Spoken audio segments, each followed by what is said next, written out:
Therapy Army, last be having you. Therapy Army, last be having you. Big up to Therapy Army. How are we doing? How are we doing, people? How are we doing?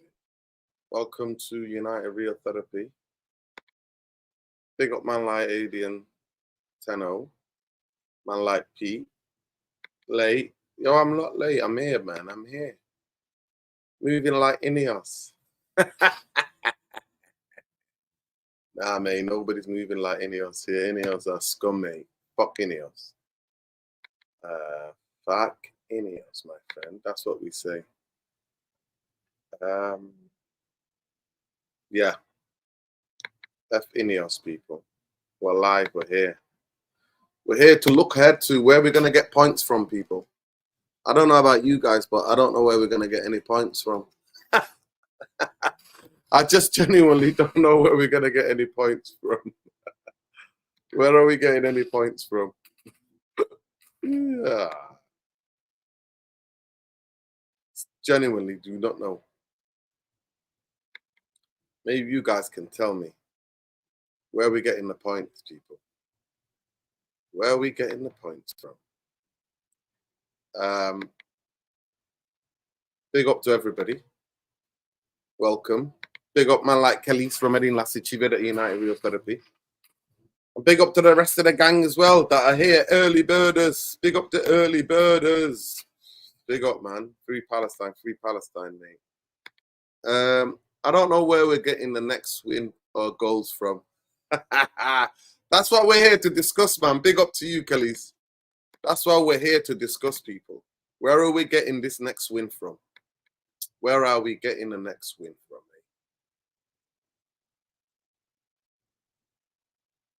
mate? You know, or goals. Win or goals, people. Talk to me, people. Let me know in the chat. Where are we getting them from? Where are we getting them from? You know what I mean? People can hopefully tell me. You are T. Who are we?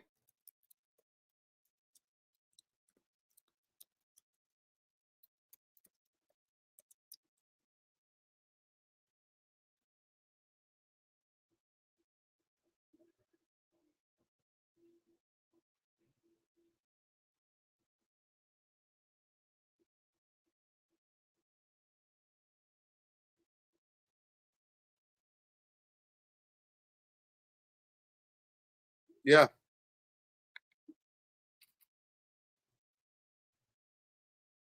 Let me know, people. Let me know what we're doing. Let me know. We've got a little mini quiz for you coming up as well later. But let me know genuinely. Where are we going to get the next win from? Where are we going to get goals from? I don't know. Wayne Rooney. Wayne Rooney is a free kick goal. I'm all right with the ball at my feet. It's just a running part. Yeah, apparently Celtic won, didn't they? Celtic won 2-1 today. It was a game late racing charity. Manchester United players. Celtic legends against Manchester United legends at Old Trafford. It's about 40,000 people who turned up. I was at the Solidarity March for Palestine, but yeah, a couple of people I know went to the game. Said it was a lot of fun. Yeah, a lot of fun. Big up. But yeah, 316, 316, 316. Tanhaga, hey. This 316 business does my effing head in, people. I'm not going to lie to you. I swear to you. It does my absolute head in. Yeah.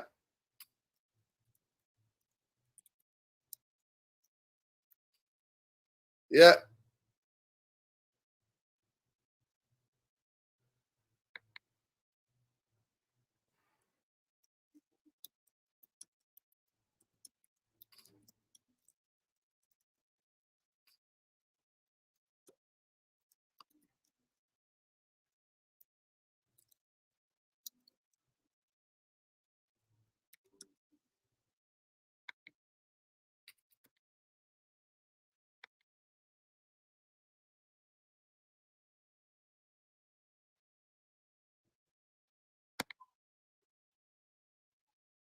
Just watched England Ireland, people.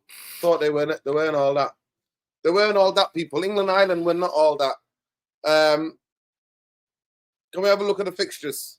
Let's have a look at the fixtures. Man UFC fixtures. Let's pick that, people. Let's pick that. Hey, let's have a look at that. I thought something to show you, people.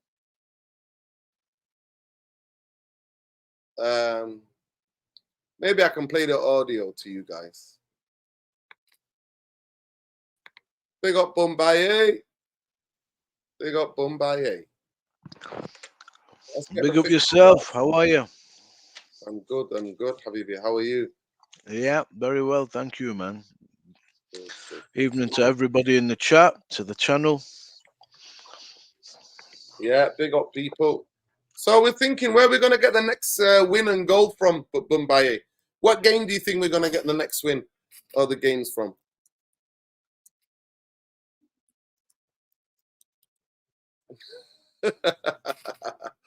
You're a bit silent on that one, aren't you? You're a bit silent.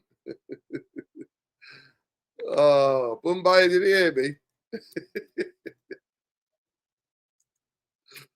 Oh. Bombay, can you hear me? Can you hear me, Bombay? Hello, hello, hello. He's gone. He's run off. He doesn't know, people. Bombay has run off. He's run off. But this is it, people. This is it. I don't know if you guys can see that. Bombay. Bombay is back, people. I asked the question. It looks like you ran away, Bombay.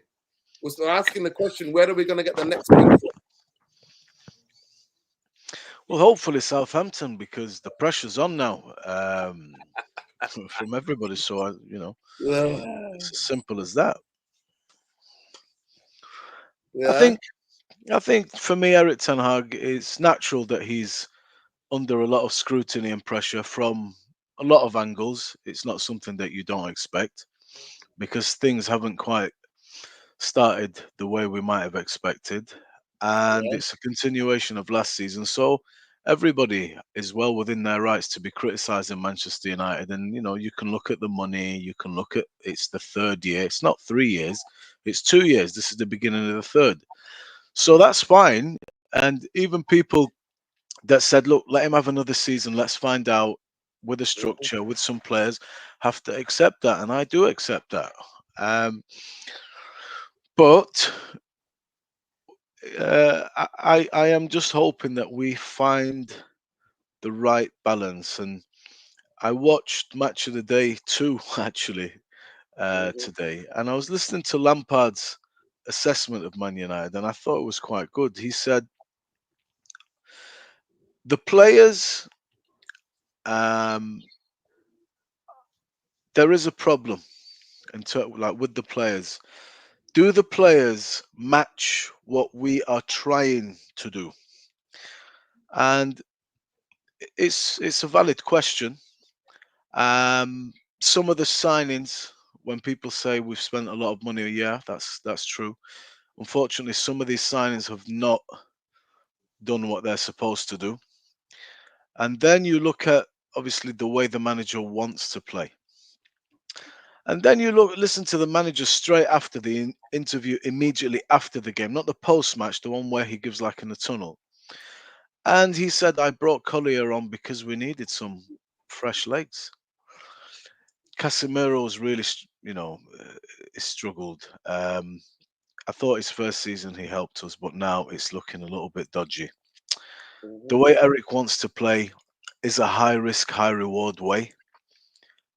If I look far back enough at what we've been through with Man United, I would be excited if I was 5 years, 6 years ago that you said this is what we're going to do, because we used to shout attack, attack, attack. So what he's trying to do, I'm starting to understand it. And I reviewed things again and I do get it. But mistakes in the first phase of play So you are don't going think to nothing wrong with a style of play? You don't think it's the system that's making players run like headless chickens? Yeah, You yeah. don't What I'm think that? trying to, no, it is. What I'm trying to say is we're very, very high.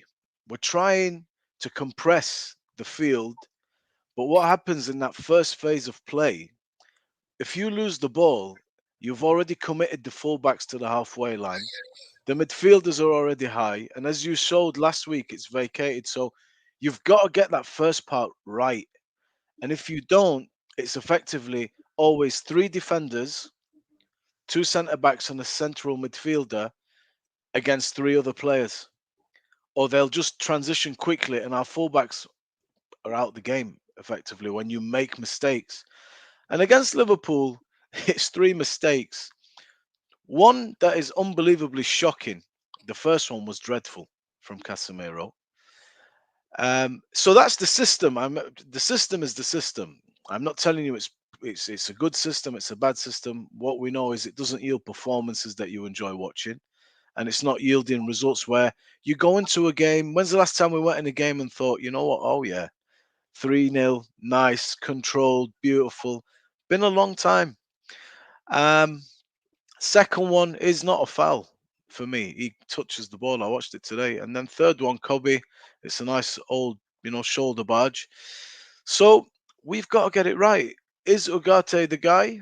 I have no idea. They Is got he any Tom, better by the than way. is he any better than Scott McTominay? We're Big gonna up. see.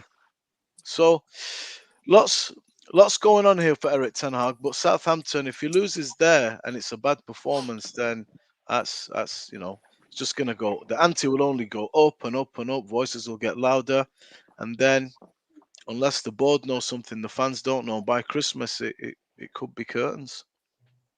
Curtains of say. There we go. There we go. Tommy, lad, where are we? Are we home or abroad, lad? Are we abroad? We're at home. We're at We're at home. home. We're in the Seven Hills. We're having it. Steals. Yeah. Still sitting, baby. Still set. So they're the fixtures, people. Next Saturday, we play away at Southampton, then Crystal Palace away. Then we're home to Tottenham, then Villa away, Brentford at home, then West Ham United away. That sees us till October the 26th. Woohoo! It's a joke, people. It's an absolute joke. Southampton away. Southampton, actually, their recent form has not been that great. They're actually trying to play out from the back, Tommy. Mm. Yeah. Yeah. They try to play out from the back and then they keep getting caught. Who do they remind you of? I don't know. Manchester United. Get yeah. caught, FC, eh? Yeah. So, Yeah. for me, I thought this show we can have a look at where do you think our next win is going to come from. Do you think the next win is coming from 12:30 Saturday, next Saturday at 12:30? It's coming from Southampton away. Well, put it this way: if we can't beat Southampton, they ain't winning until fuck knows 9th of November, maybe.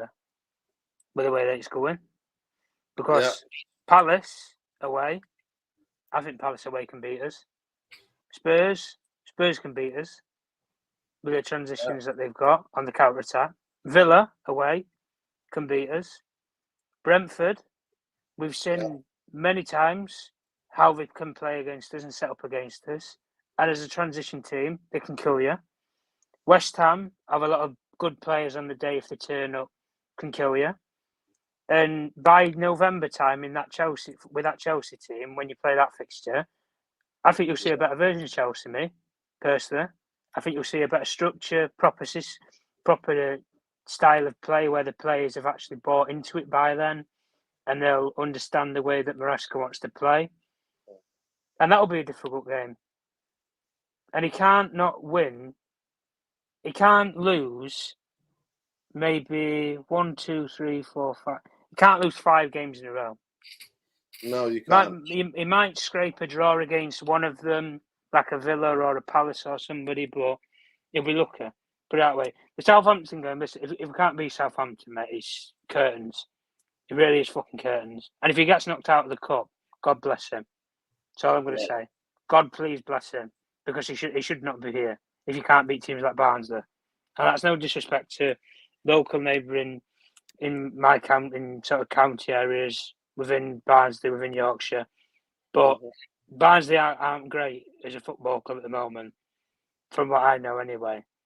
And the facts of it is, with the way that we played against that Coventry team last season, that's what fucking frightens me when we play these lower league teams, do you know? Coventry, I think, what were the guys? 9th, were it 7th in their league that they finished? So they didn't make the playoffs. And they still gave us a game. And arguably, guys, it was a fucking, I don't know what somebody used as the analogy. It was like what was it, guys? Not even a pen length, maybe. I don't even know what it was. Toenail that kept him in a job. But please. It was the absolute half a toe that kept him in a bloody in a job. Curtains on the wall. Big up Saeed, hold tight. Big up.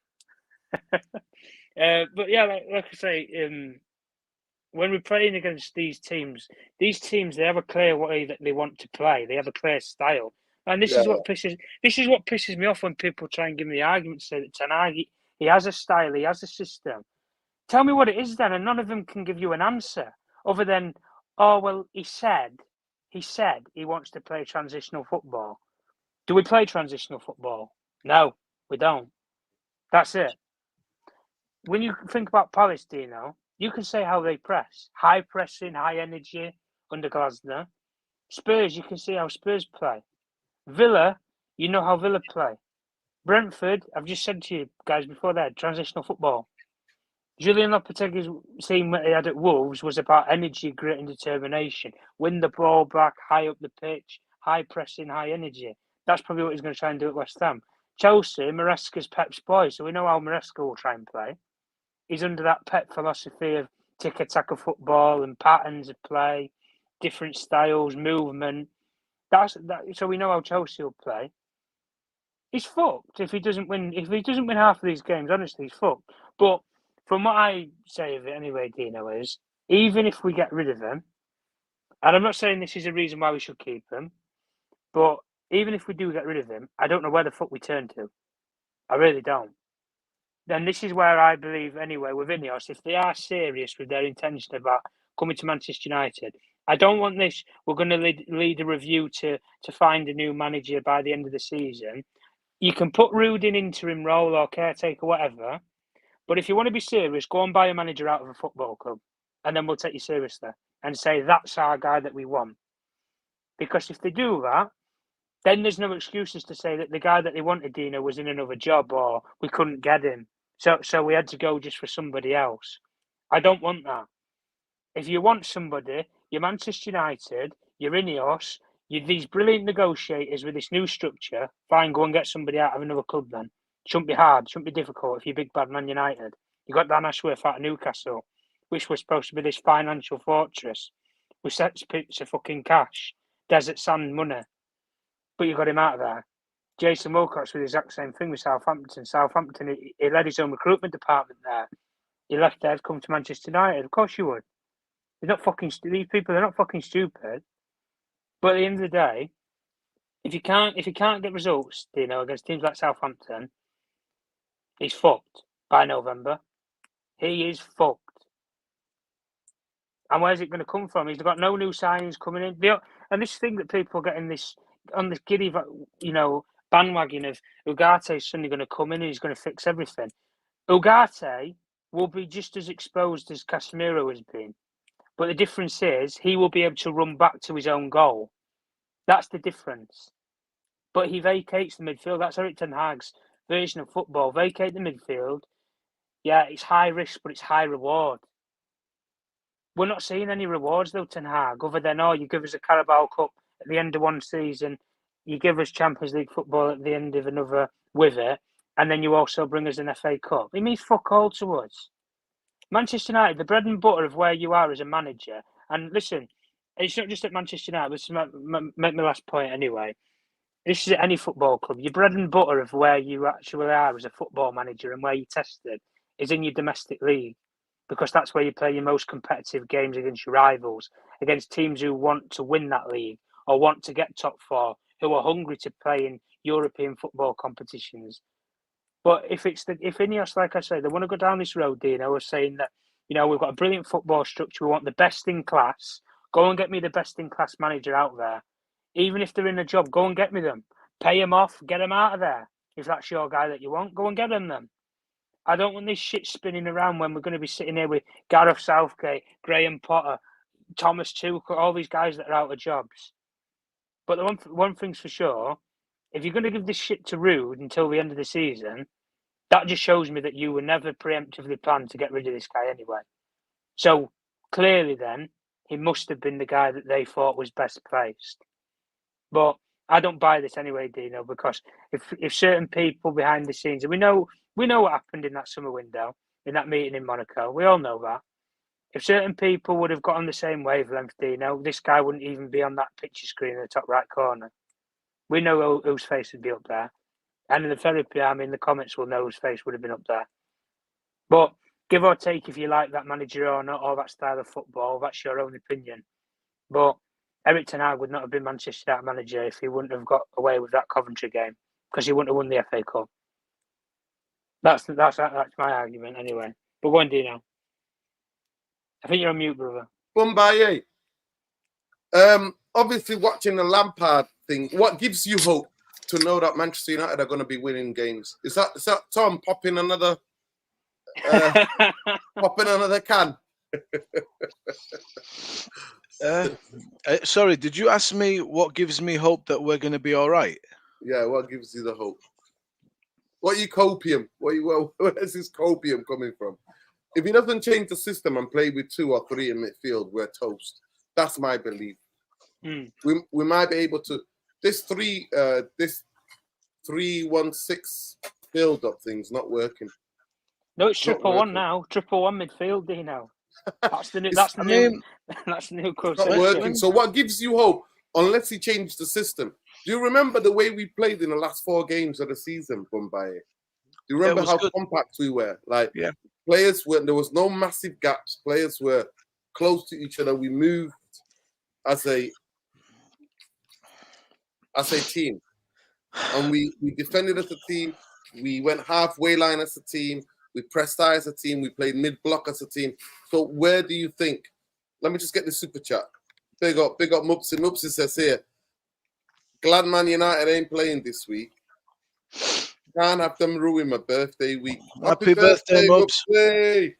Happy birthday, man. I hope you had an amazing time on your holiday. He missed the Liverpool game because he was away somewhere. I think he went away for his birthday. So happy birthday, man.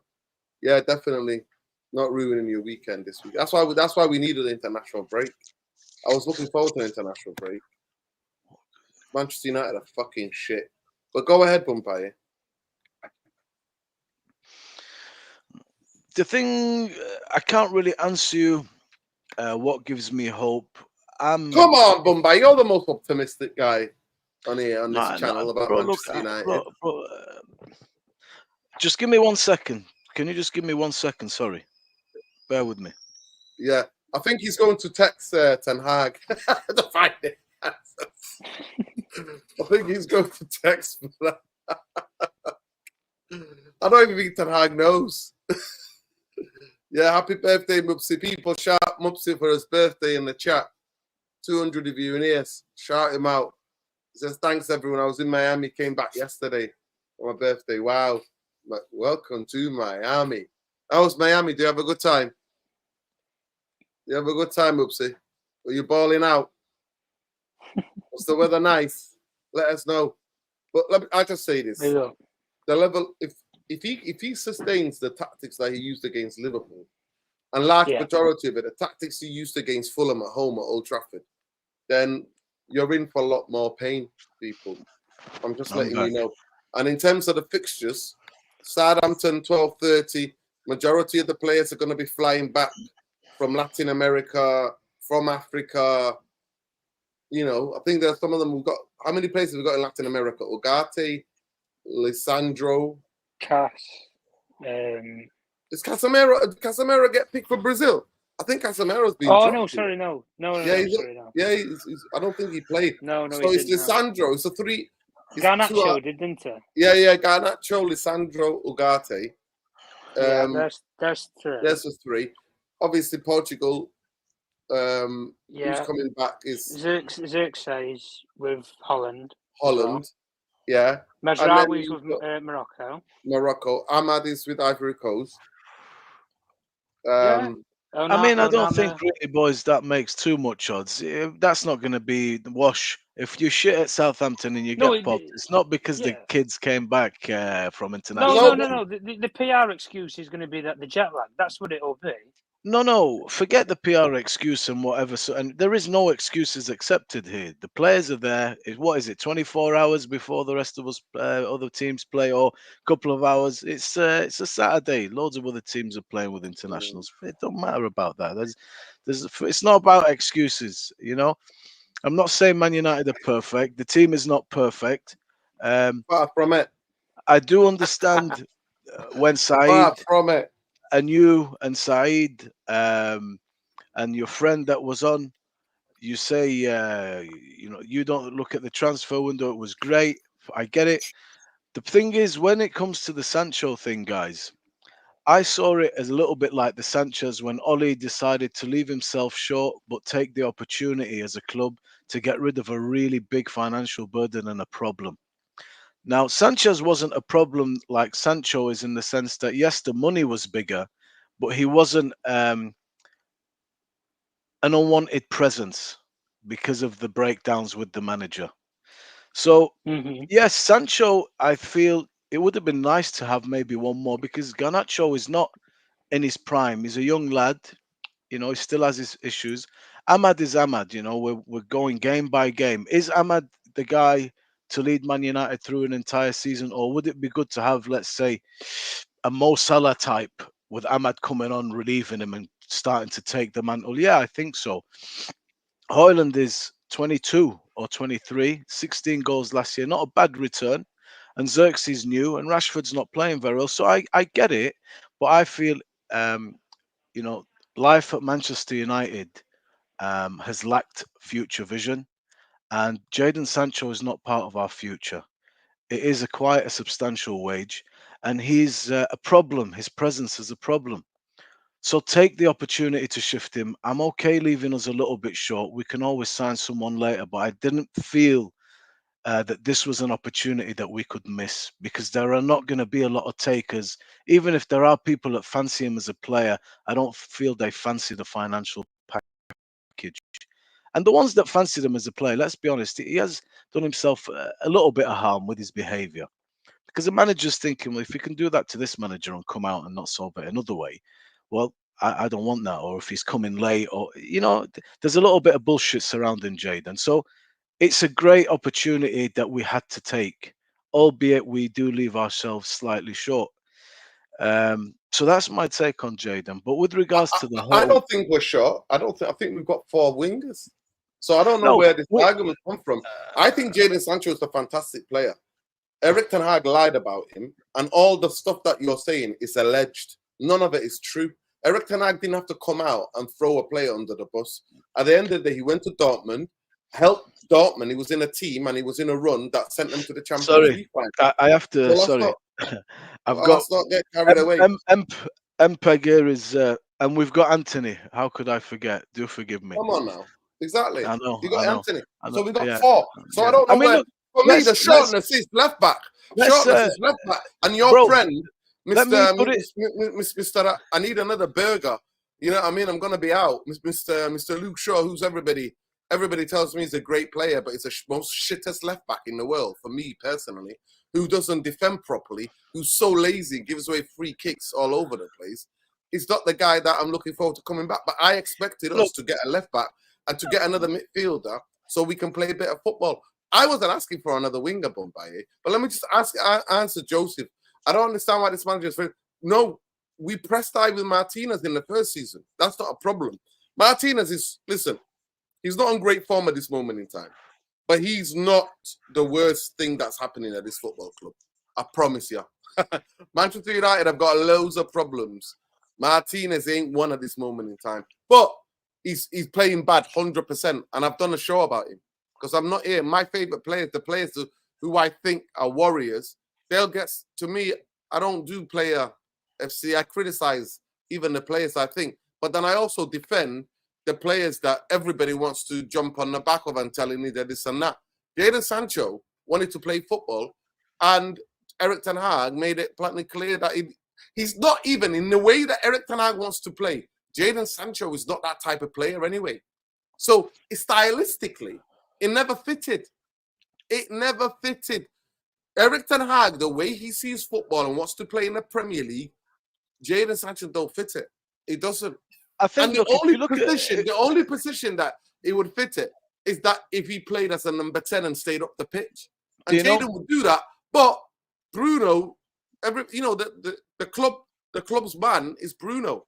And his XG is all dried up now. And now he just throws his arms, dives about, gets tickled at the back of the neck by Van Dijk. I mean, how can you let that happen to you? It's shocking that. Did you see that at the Liverpool game, Mumbai? Van Dijk kicks him and then tickles him at the back of his head.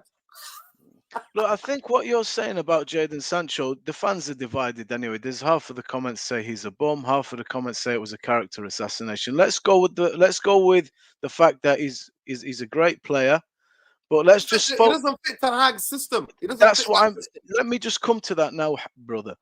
The fact that if we just go with that alone, that he does not fit into the system, all the more reason to get rid of him. And let's say Jadon Sancho is right about everything and Eric Ten Hag is wrong. Eric Ten Hag as the manager, there's no reconciliation going there. So that is, and it still remains, a problem. So if Jadon Sancho was an Amad Diallo or a Scott McTominay, there'd be lots of takers and stuff, but I think it's the wages that's the problem. We were talking about Saudi, and then Chelsea come in and said, right, we won't only loan him, we'll buy him if he plays 14 games. And we're like, we've got to take this deal. Because if you're saying it doesn't fit the system, the manager doesn't like him and has ostracized him, then it's a problem that we don't need to exacerbate in an already, a season that's not started very well. So you take that opportunity. And you can always buy another winger, but to get rid of one that's on this type of package is very, very difficult. No, and obviously, maybe unfairly, let me just say, maybe unfairly, there's something that surrounds him. But you've got to take that opportunity. So I'm going to just interrupt you there 1 second, rudely.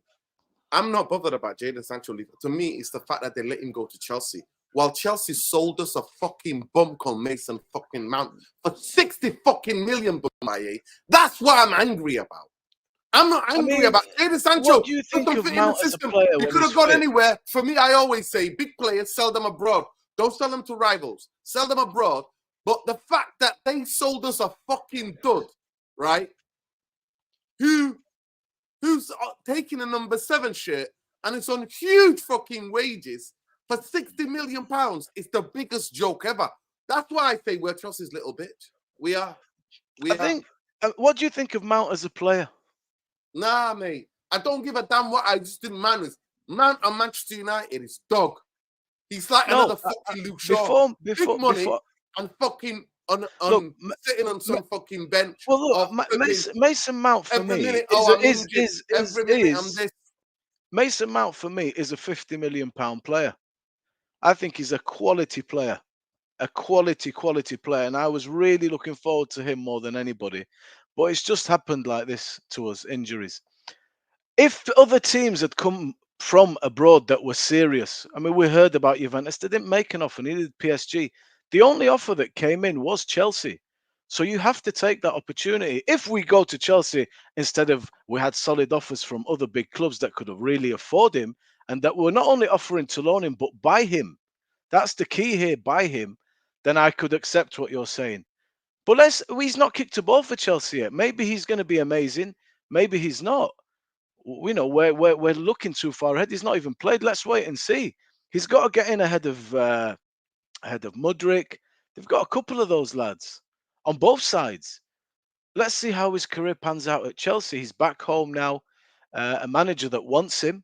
So the ingredients are ripe, So if he flies, then we can have this conversation again. But I think right now, if I was in charge of Man United and we got the opportunity to offload Jadon Sancho as we know him to be, then I would definitely take it.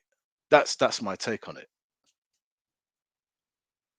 Tom, the biggest thing for me is that after Southampton, the game that we have, obviously everybody knows and sees, is Crystal Palace.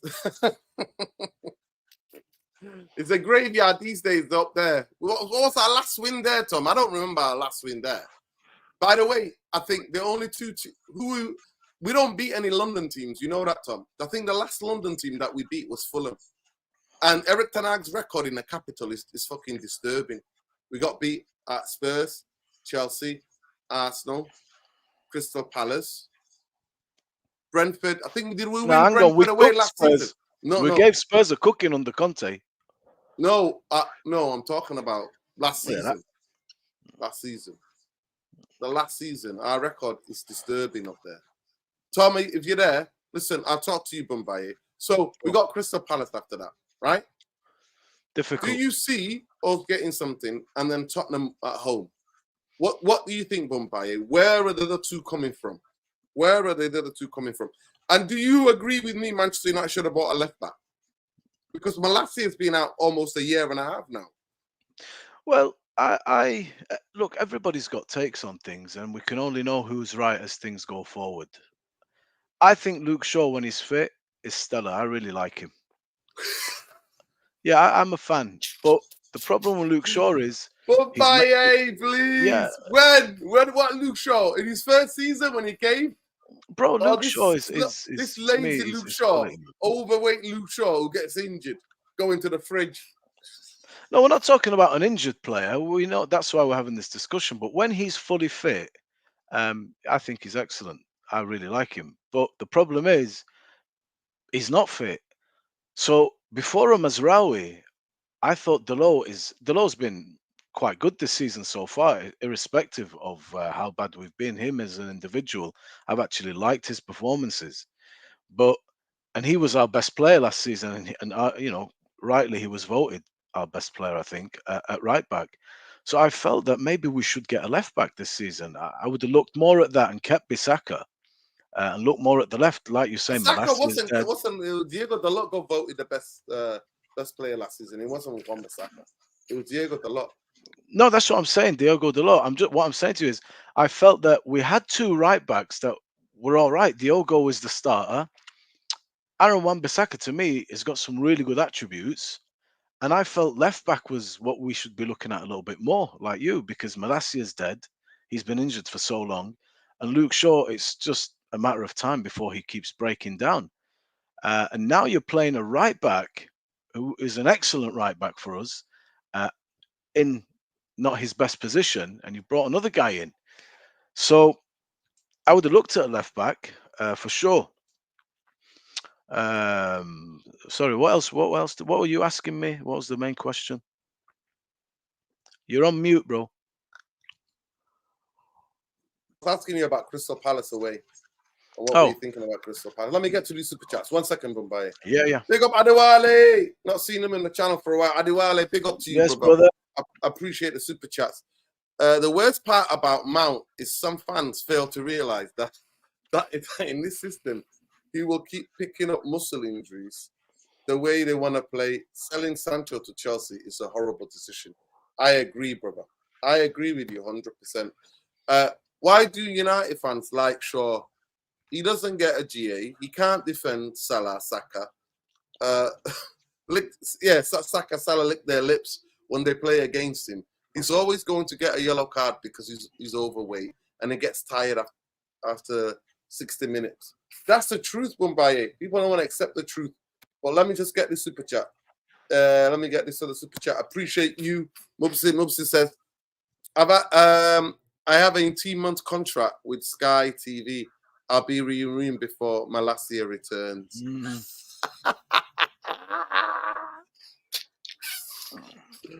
Yo, big up Mubsi TV, man. Happy birthday again on that one. Big up to you, bro. But yeah, It's crazy. It's absolutely crazy what's going on. Well, go ahead, Mumbai. To me, I'm talking about the wins. Where? So if you don't get the win at Southampton, Crystal Palace and Spurs, what's going to happen, Mumbai? That's the question. What's going to happen? Well, look, the Manchester United, basically, we were in the game, but as soon as you give the first goal away, and you can see, you know, the way that we're playing, it's the first phase of play. Mezraoui and Delo are like halfway line guys. And then only after the ball goes in, you can see Mezraoui trying to get back, but he comes into your picture after the ball's in the back of the net and they've gone off to celebrate already. It's a shocking pass. And it was not even a difficult pass. There's two lads there. Delo's there and Rashford's there, totally open. Just go high, Cass. And after the first goal goes in, bro, Manchester United, in my mind, are mentally we're not powerful, we're not resilient and strong. As soon as we went down, we start to shit it, and we start to see the backlash of the fans, and we start to see the papers, and we start to see the manager, and we start to see all that. And then the second one goes in pretty quickly after that, and that's effectively the end of the game. So we killed ourselves. All three goals were completely avoidable. Completely avoidable. Just bypass it, man. You've been doing it for ages. Just bypass the midfield. So every game that is coming up, the next 4 games is Southampton, Crystal Palace, Barnsley, and FC20. All very winnable games. All very winnable games. We should be going into those games expecting to win all of them. And we can win all of them. And I think we will do all right in this run now. International break comes at a time where, you know, maybe we did need a little break, take stock, see what the hell's going on. G up and go again, man. But every game there is winnable. We're not, you know, we're not a team littered with garbage players. We've got players that are we're a top 6 team. You know, we're in there. I think with obviously you got City and Arsenal are the Dons, then Liverpool, then you've got your Villas, your Tottenhams, Uniteds, Chelsea's. Well, Chelsea we have to see. Are Chelsea going to be a hit or be a miss? They drew their last game. Wasn't very good. You know, they got away with a few too.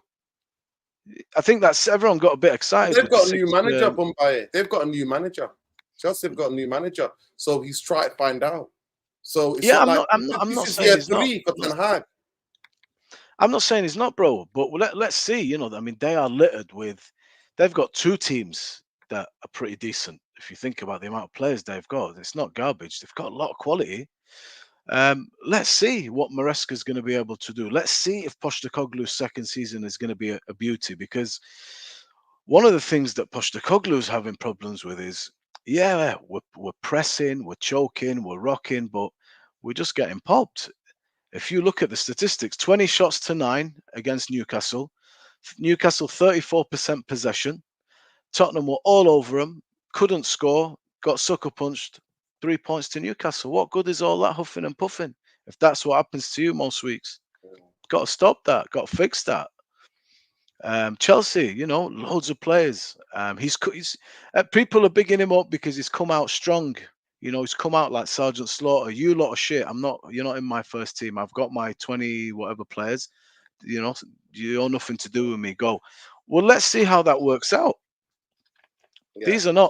These are high-profile players, Dino. Let's see how that works out. Let's see how Maresca's system goes. At Leicester, he was wonderful. They loved him. They just about got over the line. Everything started to fall apart. So, you know, Eric is in a bad place. He's there to be kicked while he's down now. And every other everybody's favourite manager, Sloth, at the moment is the new darling of English football. 3 wins, no goals conceded. It's amazing. Pep is obviously walks on water. We can't say anything. Arteta's doing really well. You've got, you know, everybody's saying Chelsea, amazing. Postecoglou, brilliant. All right. You know, second season. First seasons are first seasons. It's the second season where you find out about managers.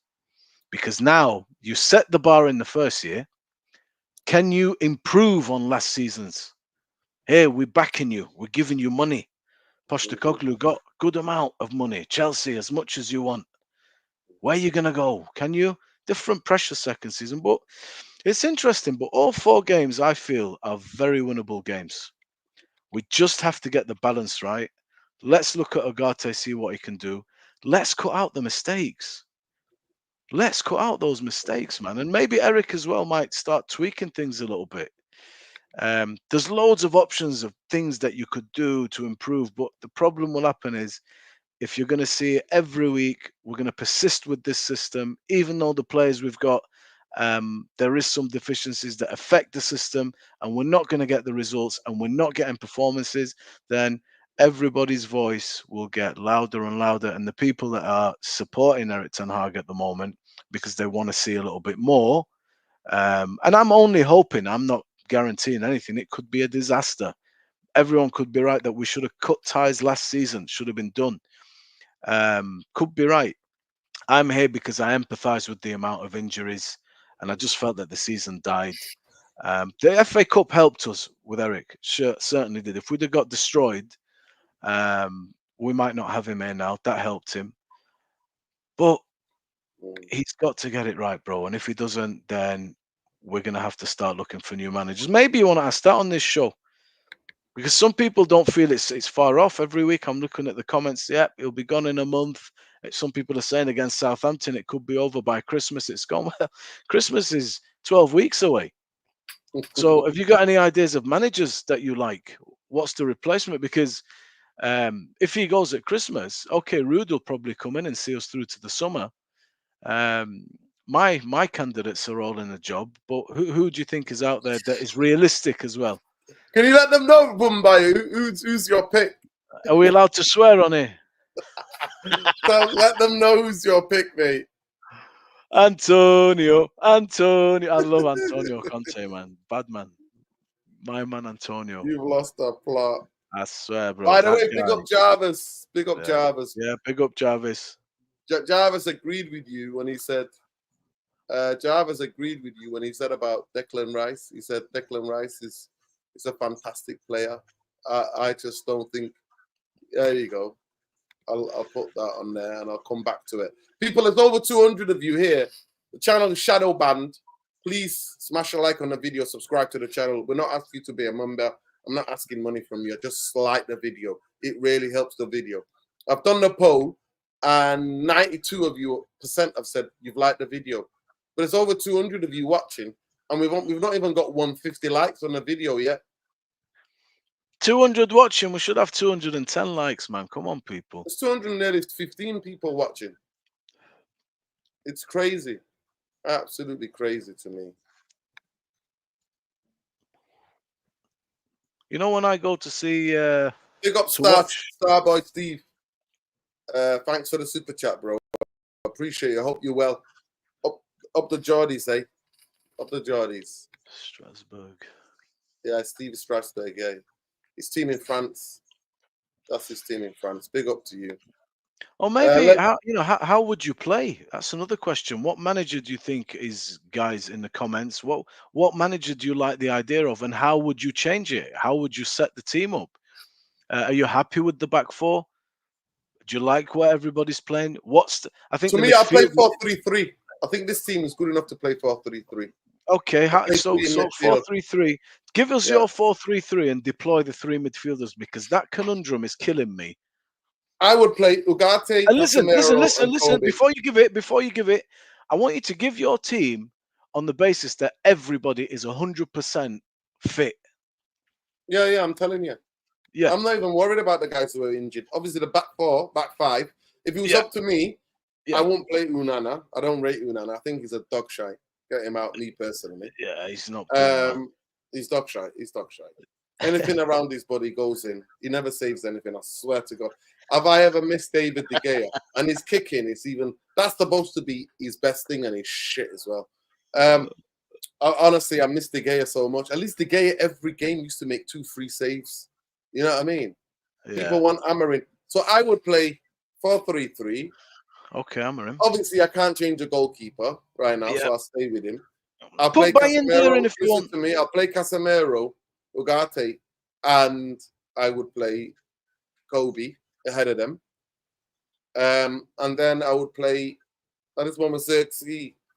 Ahmad, and actually, yeah, next day. I mean, Rashford. I will play Rashford to see if there's something because I'll change the tactics in it. I won't be asking him to pass back. I'll be like, when you get the ball, we'll try to isolate you 1-on-1 with the player. I need you to drive that player back into the box and take him on. That's what I need you to do, Rashford. I don't need you to come inside and be connecting all the time. When you need to connect in midfield, connect. But I want you to have a go. So I'll change the tactics and the formation. And then what I will do is I will Are we invert flat 4-3-3? Are we 4-3-3 flat? 4-3-3. Yeah, 4-3-3. So Zertsky, Yeah. Rashford, and for now anyway. Okay. Until I buy players in it. And then what I would do is I will change the tactics and say, okay, only one of the fullbacks can invert. The other fullback does always have to be a cover. So instead of defending with two players, with Martinez and De Ligt, I would always defend with three. So if the other team has two players up front, I will always have +1. And that's how you defend. You always have an extra man on the cover. And that's how I would defend. And then the other thing, positionally, I would make sure that the only person when we're getting countered that's up the pitch is Kobe.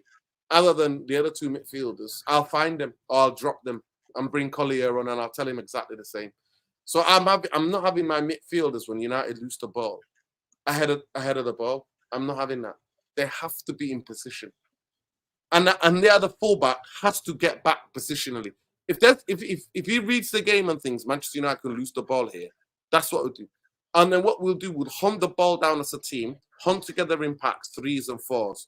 We're not doing one headless chicken press. That's why Bruno's not in my team, because he will completely destabilize my press. Because he'll just start running straight like a headless chicken and then we'll get picked apart. So that's what I would do. Get them to press hard. And then anytime where we are, we would always play as a unit. So whether we were pressing high, the whole team goes up. If we're doing a mid-block, the whole team is there, mid-block. If we're defending, everybody's back defending. I'm not having spaces. In football is about when you're attacking, how you create space, right? For you to be able to do overloads. And then when you don't have the ball, how do you restrict space? How do you control space and make the space smaller so people can't play through you?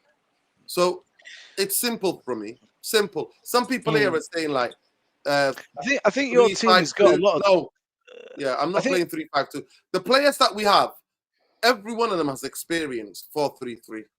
Majority of them have experienced 4-3-3. So I will play 4-3-3. You know what? I have to say, I have always adored 3-5-2. I really have. But the problem with that now, we've gone and bought players, and you're effectively sacking them players off to some of them to play 3-5-2, depending on the type of 3-5-2 you want to play.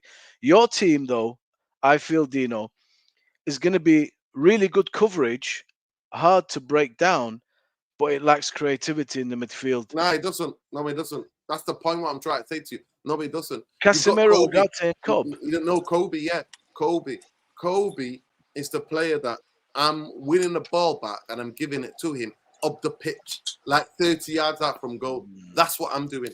So he gets the ball from me, right? And then he's a creative player. He can dribble, get past people, spot the pass, and I will encourage him to do that more. Because he won't be lacking, because you got two ball winners who can win the ball back and give the team a bit more control, and then you can constantly go out wide to Ahmad. And sometimes I'll bring Ahmad as inverted in. So if I take Kobe off, let's say I bring on Mount, let's say that Mount is fit, I bring Mount on. I'll interchange Kobe and Mount out wide and make Ahmad play as a number 10, more creativity. And he's got wonderful left foot. You can either crack it from far or play somebody in. So that's what I would make the front three more fluid so they can interchange the positions. That's what I would do. It's not lack of creativity. This team lacks the creativity. The way that I was to play lacks creativity because we don't have the fucking ball. We're running like that, whether we're running forward without the ball or we're running back without the ball. So I think no, not having it. Bruno, had a He's lot. shit, man. Don't talk to me about Okay, but what I'd say is, I felt Bruno, and I was the first to criticize him. And I really like Bruno, but there were opportunities when we had men over against Liverpool, and every single time, whether it was the cross or the final pass, it was either the wrong one or executed poorly, filtered out, game over. And Bruno, man, is much better than that. But right now, he's got to get his shit together. But he is the creator for Man United. One thing that Bruno can do that no other player we have, I feel, is good at. When it's played into feet to him, and he's in the halfway mark box, he takes one touch with the left. The second touch is the correct pass into the channel with the right foot. Kobe can't do that. Neither can Casemiro. I don't think Ugarte I can don't. do that. Neither Yeah, can Mount. Kobe That's can. what he Kobe gives can. you. Yeah, Kobe He, can. I he think speeds that Kobe play can. up immediately to get us, like I turns the think game on its head. But Kobe he to has, be better but at he's not creativity. executing it well. Listen, I'm not gonna lie to you. I would coach Kobe to be far more creative. You've not seen it because the manager's playing Kobe in this midfield. I think what look, I So think for Kobe me, Mainoo's Kobe up the pitch. For me, the reason why Bruno gets dropped because the press, he's horrendous. And positionally, he has zero positional discipline. I can't do it. all right, Like, Tom. Tom, this one's for you. How do you feel let me then just get the super chat. Big up about? Adewale. Adewale says, Nuruddin, I Big told you, man, about Bruno 2 years ago. Bruno's not a creator. He has 3 more assists than Pogba, who played as a 6 for United. Bruno also played 200 more Premier League, more minutes than Pogba. This creativity is a myth. Yeah. Well, it is a myth because he's dried up, bro. But big Yeah, up to but you. what You you saw it. but there is You saw it a lot there's more, earlier. there's some nuance there. If you look at the chances created, not assists, they're massive, but we don't convert chances. That's the difference. So that is nuance there. That's a little bit misleading. How do you get? Listen, I feel Xerxes is a really exciting talent. I see him as a Firmino. I think I agree with you, Dino. Yeah. What do you guys feel about? These are 2 very big, handy, fast, good lads. We've got 2 of them. How do you play both of them? I feel Xerxes at the tip of a 3 midfield with 2 solid guys behind him and Hoyland in front of him, and they're over, interchanging. That's what I would like. That's an option I'd love to see. Xerxes troubled Liverpool. He wasn't afraid. He wasn't out of the game. He had his chances. He should have scored 2 goals. Yeah. No, it's fair. Yeah. So that's one thing. I forgive him for missing the chances, but I really like the fact that he wasn't deterred. Konate and Van Dijk are massive. They're man mountains, but he was in there, and Rashford finds Whenever him you see, twice, and he, you know what I mean. We were yeah. never going to win that game, but he's there. Even when you just touched on it there about with Van Dijk, whenever you see Van Dijk lunging on players so willy-nilly, like when we had that freeze frame up, when we did the post-match show afterwards, after the game, and you saw how Van Dijk was like he shot across like Usain Bolt, just to cut any sort of angle where he could flick it round the corner or anything, just impose himself on him. I have that bit of a presence where you've got like a 6'3" player there. That's what I was going to, or what? Tom, 1 second. What Alex says, if the chances created, yeah. For me, the chances don't mean fuck all to me. As well, I agree with you. When has they ever been part of football chance created? Football, you can create all the chances you want in the world. You have to put them in. Does anyone say Maradona created more chances? All the words are made up by nerds who never played the game. Listen, I know that's wrong what he's saying, and you agreeing with him, I feel is wrong. Because if I create, how many chances do you create for me in a match? No, how many chances Pogba listen, created? listen. How many chances Pogba used to create? If you created for me 10 chances at pits and I squander every single one, is that a reflection on you or the fact that I can't finish? It's a reflection that we need to get somebody better to go and bang them in. Shut up, man. That's what a reflection is. Steve-O, where are you going? Steve-O's got some breaking news for us. Steve-O, you got some breaking news. I've not even heard this. Evening, news. Steve. Talk to us. Apparently, I was getting trolled on this on one of my buddies' channels. Apparently, Newcastle are looking at Anthony for 40 mil, and we're also looking at Alanga. No, we want 50. Talk to me. Say it again. Steve, can you just say it again, please? Apparently, according the source is caught offside, so it's probably BS. But apparently, we're linked with Anthony in January for 40 mil. Newcastle. No, I think Steve is a welcome addition on the podcast. We need a laugh. 40 mil for Anthony Newcastle. Apparently, no. Would you take him? Come on. I think it's a better move for him than us. That's what it is, because he needs to go to a level below and work his way back up. Actually, you know what? We don't need to. We don't need even money. What we need is for you guys just to give us Anthony Gordon, and you can have him. Anthony for Anthony, no thanks. Well, give us Anthony Gordon, and you can have. Steve-O, you think you're a level below at the moment? In terms of like expectations and all that, yeah, like status as a club, definitely. Like, no, as a football team, as a football team, yeah, as a club, okay, I'm with you, but like the Newcastle spotlight as as well, like that's what I'm talking about. The spotlight, expectations, media pressure, all that. Okay, like he needs to. What it is, he needs to humble himself. He's clearly not Man United. He's not Man United level when you're not near your best, when you're nowhere near your best. So he clearly isn't met. He's clearly not going to be the guy if you guys ever get back to even somewhere near the highest level. So he needs to be he needs to go to a Real Betis, Newcastle, somewhere like that, where it's like decent sized club. Expectations are, up there a little bit, but it's not like, you're a Man United winger. So listen, are you happy with your start to the season? I mean, we're playing terribly. Performance has been bad, like really, really, like turgid, slow. We're defending pretty well. I don't know if you watched the game against we played Spurs. It was a game before the Liverpool one. We struggled that game a lot.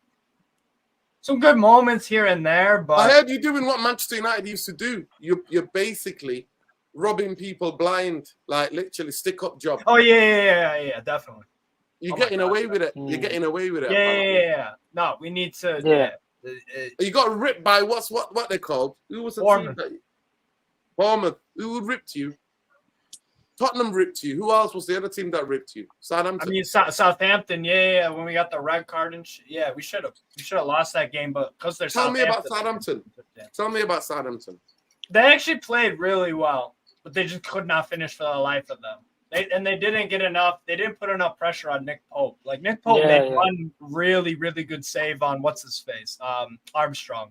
A good volley in the second half and make a good diving save. But other than that, he's been a bit shaky though, Pope, this season. Don't you think, Steve? Yes, he is. That's why I wanted. He doesn't look as confident when shots are coming at him. We were linked with Mamardashvili. In January. He didn't get a lot of players though, Eddie Howe, to be fair. He didn't actually get a lot. I don't think he got probably the summer that he wanted. Oh, our summer was terrible. It was awful.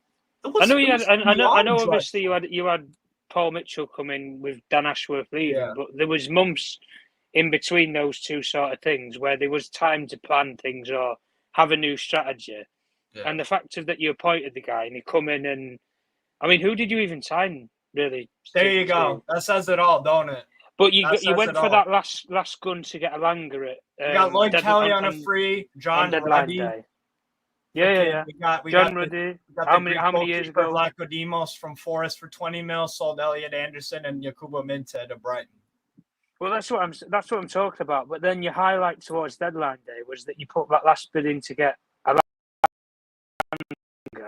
I mean, you didn't even go. Elanga and Gay, didn't you? Gay, we were pursuing around like he was fucking like it's a Kim Kardashian. Why do you think they didn't pay the money? Why do you think they didn't just pay the money for him now with the summer that he had? I don't know because we tried to play tough ball. Because he takes your defense from no disrespect. He takes your defense from Dan Burn level up a notch if you bring in Gay and you've got him for. Well, it starts over Cher. He starts over Fabian Cher. That's and then when Botman comes back in a few months, still, they're both left-footed, though, aren't they? Both of them. I would have taken Gay. Steve, can I ask you a question? Obviously, you're a Newcastle fan. Do you rate Bruno Fernandes in our team? Be honest. Would you get him for Newcastle? No. He wouldn't, no. No. I knew straight away you'd say no because of how their midfield's set up. Why? Because he's too flash in the pan. Inconsistent. I hate when people will try to compare him to KDB all the time, and it's like, do you watch football or do you just go off these chances created, which is a subjective stat? GA. And then the GA's gone, and then they have to flex about the Bruno is just he does his own thing, and his own thing. It's not like he's Gaza. He's not like he's one of these like brilliant players. Sometimes he does something every once in a while where it's like, damn, what a pass, what a goal here and there. Other than that, he's frustrating. He's frustrating. He must frustrate the hell out of you guys. Yeah. I'm a fan of y'all, and I'm frustrated watching him. Listen, what Jarvis asked the question, what was your thoughts on Bruno contract renewal? A big fucking mistake. That's one of the lone positives from the summer. That is one of the lone positives. We kept Isak, Tonali's back. That's big. You kept Bruno Gomes. You took Bruno Gomes. You kept him. Yeah. You kept Amiron. Yeah, well, he's one of the worst right wingers in the league, but yeah. He was phenomenal last season. Yeah. No.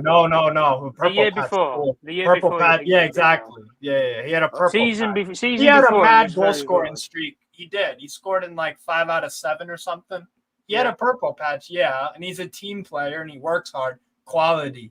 That's what he lacks. He's one-footed. He doesn't make he's just not good. Man. It's really, really not that good. So, yeah, we need there's a reason why we're looking at Anthony, apparently, and Alanga to start a right wing. Because they're both better than him. That's the crazy thing. Yeah. So, listen, big up to you, bro. Yeah. Listen, big up. Right. Listen, I promised that I'm not going to be that long. I promised you guys a little quiz. How are we doing, quiz people? Are we ready? Mumbai, are you ready? Tom, are you ready? Yeah, go people ahead. in the chat, are you ready? First Let's do question is an easy one, people. Which year did Manchester United win their first European Cup? We're typing Which this year? down or saying it? I'm going to just listen and look at what the guys say. No, look it up. No, Googling quickly, people. What year did Manchester United win their first European Cup? I'm going 62. 64? Mumbai, Tom? I'd say 62. 67. I don't know. No, 68. It was 1968. It's the first. In Manchester United were the first team to win the European Cup. First English team to win the European Cup, 1968. But not the first. But not the first British, because it was Celtic. The first British. British was Celtic. Yeah, Jesus. It was 1968, and it was 10 years after the Munich Manchester United win and won. Oh wow!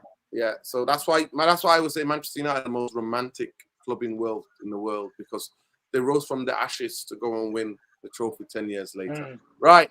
Big up. Yeah. Whoever said 68 got it right. Let me see who got it. Big up the invisible King Mo. Big up to you. He's a Liverpool fan as well. Shame, people. Shame, Liverpool fan got that right. Second question is, when was Manchester United first Premier League title? What was it? Was it 93, 94? Was it 92, 93? Or was it 91, 92? Wait, hang on. Premier League or are we football? The first Premier League title. 92. Is it 90? Is it 91, 92 or 92, 93? Or 93, 94? 91, 92. Wrong. Second, third one. Was it 93, 94? No. It was. Let me see I've what the got it chat the wrong is way saying. around, don't I? It was. Big up Retro. Retro got it right. 92, 93. Was that Cantona? Was that Cantona's first year with you guys? Cantona's first year, Yeah. It was, yeah. Right. Who scored the winning goal in 99 Champions League final? If you don't get this, I might as well end the fucking stream. Obviously, it was Cavani, man. Come on. 99 people. Who got the winner in 99? Against Bayern Munich. Spoiler, it wasn't McTominay as well. McTominay. There you go. Ollie. That the way. Right. Next question, people. Which player holds the record for the most appearances for Manchester United? Ryan Giggs. Hey, Tommy got That there. was easy. That was easy. Right. Somebody said Bruno Fernandes.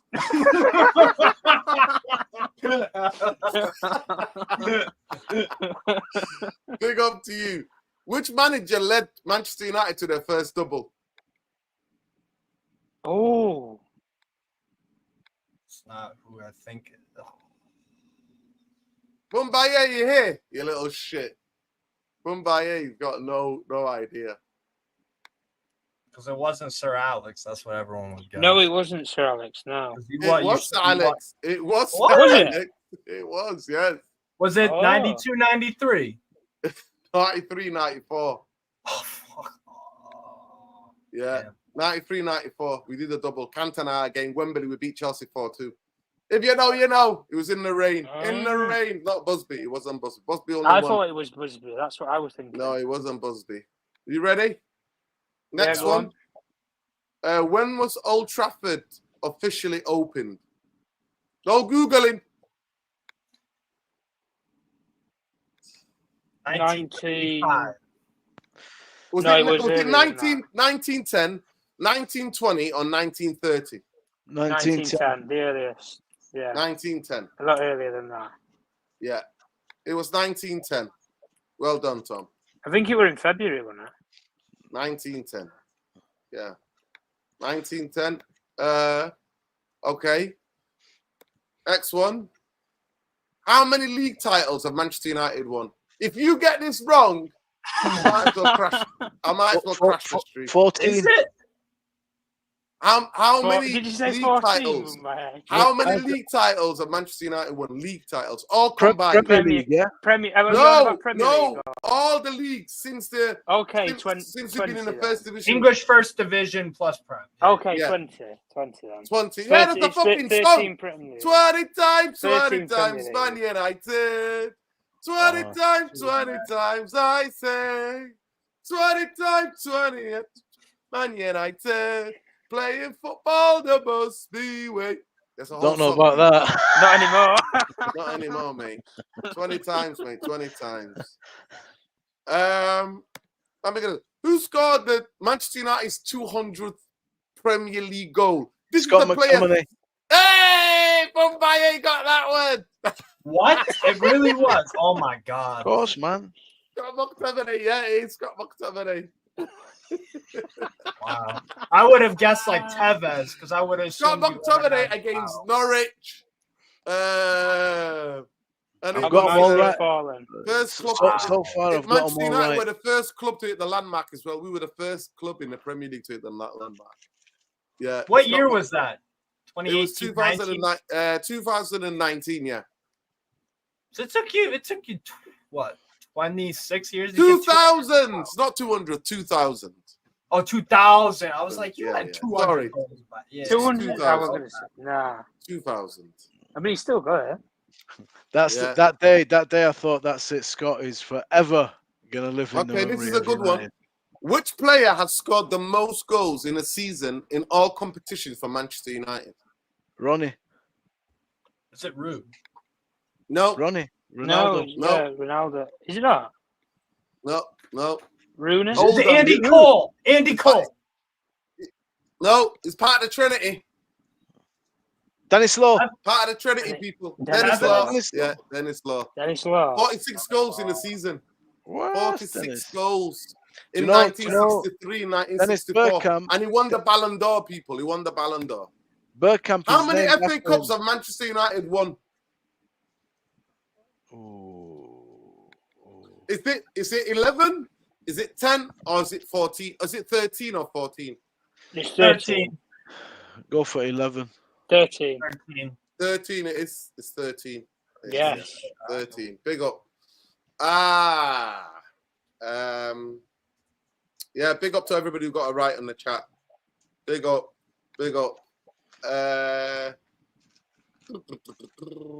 Let's go for harder. Which of these players did not win a Golden Boy Award while at Manchester United? Ronaldo, Rooney, Anderson, or Martial? Anderson, the Brazilian, right? Was he Portuguese? Yeah, it was Brazilian. It was Brazilian. Out of Ronaldo, Rooney, Martial, and Anderson, which player did not win the Golden Boy Award while he was Golden Boy? Martial. I'm gonna go No. Martial. No, it No. was Anderson, I think. Dino want to put that big up question in? GA, Ronaldo. You got it right. Big up to GA. It's Ronaldo. Ronaldo, didn't win. Martial, Anderson, and Rooney all won the Golden Boy while they were at United. Damn. Yeah. If he was an inch taller, he'd be the best centre half in Britain. His father is 6'2". I'll check the milkman. Who did Sir Alex Ferguson say this about? So he says, if he was an inch taller, he'll be the best centre half in Britain. His father is 6'2". I'll check the milkman. Who did Fergie say that about? Yapstam? No, Yapstam's 6 foot, man. Oh, yeah. Big up! Jonathan Bond! Gary Neville! Gary Neville. Wow. Yeah, it's Gary Neville, yeah. Who was the first Manchester United player to win the Ballon d'Or? Was it CR7?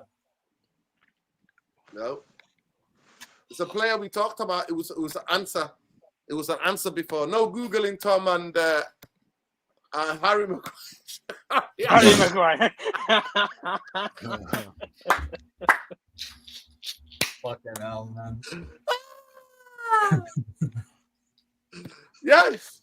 Jonathan Bark is on fire. Jonathan Bark, if you are cheating, if you're Googling this. No, he's just listening attentively. You told us that before. Yeah, it's Law. Then it's Law, yeah. 1963-64. And then it was Charlton afterwards. Bobby Charlton won it. Yeah, Bobby Charlton won it afterwards. Right. When Manchester United's win against Arsenal to end Ole Gunnar Solskjaer's 49th game unbeaten run in 2004 is referred to by which name? Wait, what? Right? Sorry, what? Manchester United's win against Arsenal to end the Gunners' 49th game unbeaten run in 2004 is referred to by what name? It's the game that we beat them. Remember, it's the game where Van Nistelrooy missed, and then in the season after they went on 49 unbeaten run. Yeah. What was the game? What's the game knowing us? What is it named after? Pizzagate. There Pizzagate. you go, Tom. I heard about that. Pizzagate, yeah.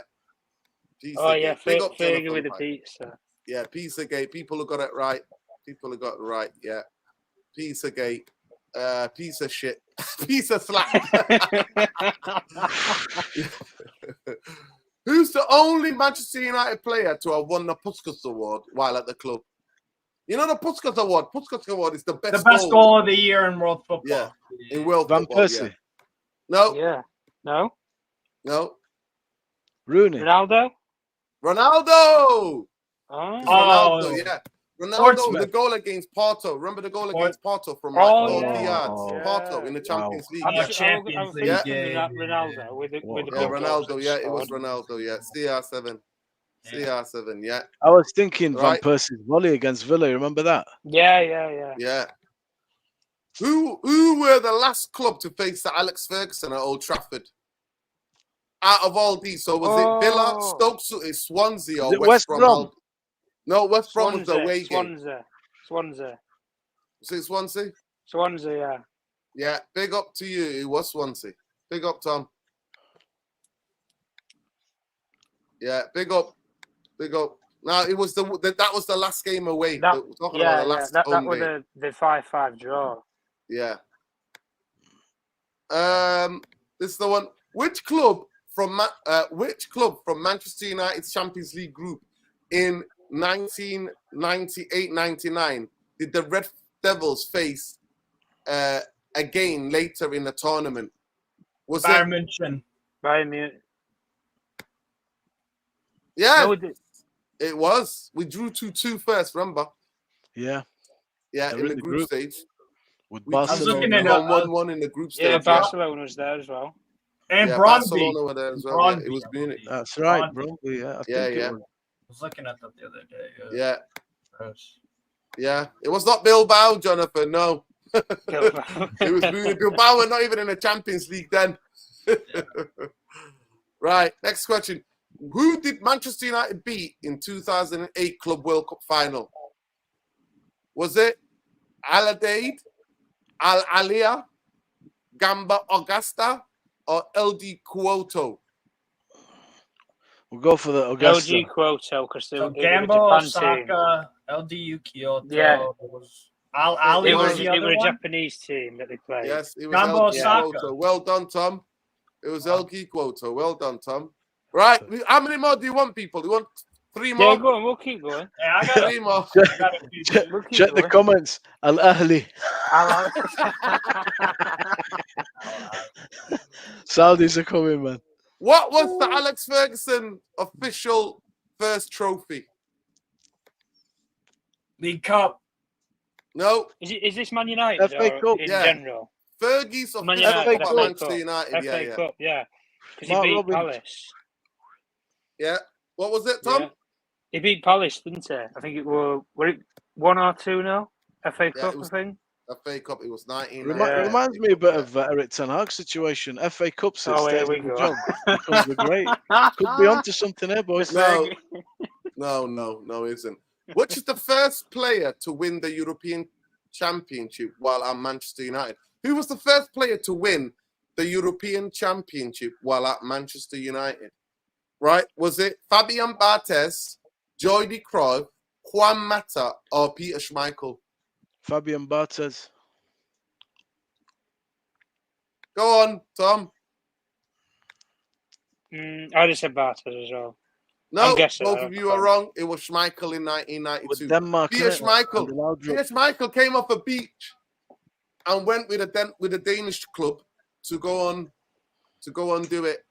It was Damn. Peter, yeah. Big up Peter Schmeichel, yeah. Peter Schmeichel.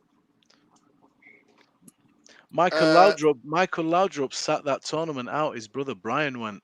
Yeah. Right. Yeah. At Old Trafford, which stand has the highest capacity? The Sir Poppy Charlton stand, or Sir Alex Ferguson stand, the East stand, or the Stretford end? North Which Stand. is the highest? Which is at the highest? The North Stand. North Stand has the highest, yeah. And which stand? Is that the Sir Alex Ferguson stand? Is that what it was named? No. Yeah. It is. No. It's the Sir Alex Ferguson it? stand. Oh, no. Yes. Is it? Big up Petro. Yeah, 26,000. I actually got a good trivia. All right, I found one. Who scored the fastest ever goal in Manchester United history? Who was it? It was in 19. I'll give you the opponent and the. All right, so this player scored 12 seconds into a League Cup game versus Burnley in 1984. The quickest player. So basically, when you kick off, like the quickest goal. So you scored 12 From seconds. from kickoff. Yeah. Yeah, from kickoff. Did he Against still Burnley play in in the the cup. 80s? Bobby? 1984. In 1980. Burnley. 1984. Ryan Robson. 1984. Robson is Ryan Robson. Robson. Nice. There you Captain go. Marvel, man. Check my fucking knowledge, people. Check my knowledge. It was a guess, Don't man. fuck about. It's not a guess, I swear to God. He always He's used to the only score player amazing you know goals. from the 80s. No, he's not. It's Robson. You know why? Because Robson has also scored one of England's fastest He was goals. 4 years old. Don't listen to him. Yes. Listen, he's got. You know why? Robson always used to score quick goals. Oh, really? Because for England, I think he's got one of England's fastest goals as well, if I'm not mistaken. Oh, wow. Yeah. In a tournament, he scored one of the quickest goals. Yeah, it wasn't stable. Oh, here's another. I got another one. Who has the Manchester United record for most consecutive clean sheets in league? In the league. Oh, in the league, that's easy. It's Edwin van der Sar. Yeah, Yeah. that's Well done. How many is There it? you go. Look, It's easy. That's easy. 14. 14, yeah. straight. Listen, I am a legend when it comes to this quiz things about Manchester United. Don't even bother. Listen, people, that's the wrap. Steve contributed to us. It's the wrap. It's been a pleasure. Big up to all of you. Steve. Please smash a like on the video. Subscribe to the channel if you're not already subscribed, people. We'll be doing a show tomorrow again. We're going to be looking at specifically the article that Jamie Jackson has written about saying that if Eric Ten Hag doesn't change the style of play, the system, then he's in trouble.